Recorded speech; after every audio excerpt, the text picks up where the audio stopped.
வணக்கம் நண்பர்களே. சிவபெருமானின் திருவருளை பெற ஒரு உண்மையான சிவன் பக்தராக எப்படி இருக்க வேண்டும்? சிவபெருமான் எங்களை எப்போதும் காக்க நம்முடைய வாழ்க்கையில் எந்த மாற்றங்களை கொண்டு வர வேண்டும்? இந்த வீடியோவை முழுமையாக பாருங்கள். உங்கள் ஆன்மீக வாழ்வில் இது ஒரு திருப்பு முனையாக இருக்கும். சிவனின் திருவாக்கு: எல்லா உயிர்களிலும் இறைவன் இருக்கிறான். பக்தி: முழுமையான இறை நம்பிக்கை. சிவபெருமான் எந்த ஒரு ஆசையும் இல்லாமல் நம்மை மட்டும்தான் நேசிக்கிறார். நாம் செய்ய வேண்டியது என்ன தெரியுமா? அவரை முழுமையாக நம்பி பக்தியில் ஆழ்ந்து வழிபட வேண்டும். ஓம் நமசிவாய மந்திரத்தை தினமும் ஜெயிப்பது சிவனிடம் நம்மை இணைக்க உதவும். சிவனின் கதைகளை கேளுங்கள். திருமந்திரம், தேவாரம் போன்றவற்றை படியுங்கள். சுத்தமான வாழ்க்கை: ஆன்மீக தூய்மை. நம் உடல், மனம், வார்த்தைகள் அனைத்தும் தூய்மையாக இருக்க வேண்டும். தீய எண்ணங்களை விடுங்கள். நல்லதை மட்டும் பேசுங்கள். அனைவரையும் அன்புடன் நடத்துங்கள். பொய் பேசுதல் கூடாது. கோபம், வெறுப்பு, பொறாமை வேண்டாம். அன்பும் கருணையும் கொண்டிருக்க வேண்டும். நம் உள்ளம் தூய்மையாக இருந்தால் சிவபெருமான் நம்மிடம் வீற்றிருக்கிறார். ஞானம்: இறை அறிவு. சிவபெருமான் யார் தெரியுமா? அவர்தான் பரம ஞானம், நம்மை அறியச் செய்யும் ஒளி. சிவபுராணம், திருமந்திரம் படித்தாலே நம் வாழ்வில் பல்வேறு மாற்றங்கள் வரும். அறிவை வளர்த்துக் கொள்ளுங்கள். உண்மையான ஆன்மீகத்தை புரிந்து கொள்ளுங்கள். தியாகம்: எளிமையான வாழ்க்கை.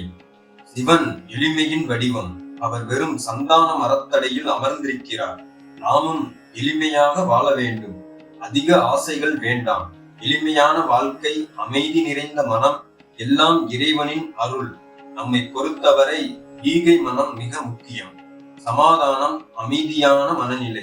சிவனின் பெயரை சொன்னவுடன் நமக்குள் ஒரு அமைதி தோன்றும், இல்லையா? கோபம் வேண்டாம். நல்லது மட்டும் நினையுங்கள். எல்லோரிடமும் சமமாக இருங்கள்.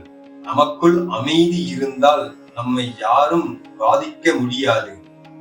ஓம் நமசிவாய மந்திர ஜெபம்: இறைவனிடம் ஒரே ஒரு மந்திரத்தால் நாம் நெருக்கமாக இருக்க முடியும்.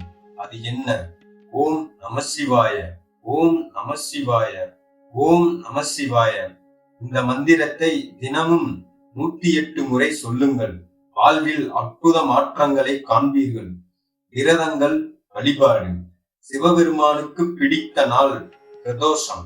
பிரதோஷ விரதம் வைத்து சிவனை வழிபட்டால் நம்முடைய பழைய பாவங்கள் அனைத்தும் நீங்கும்.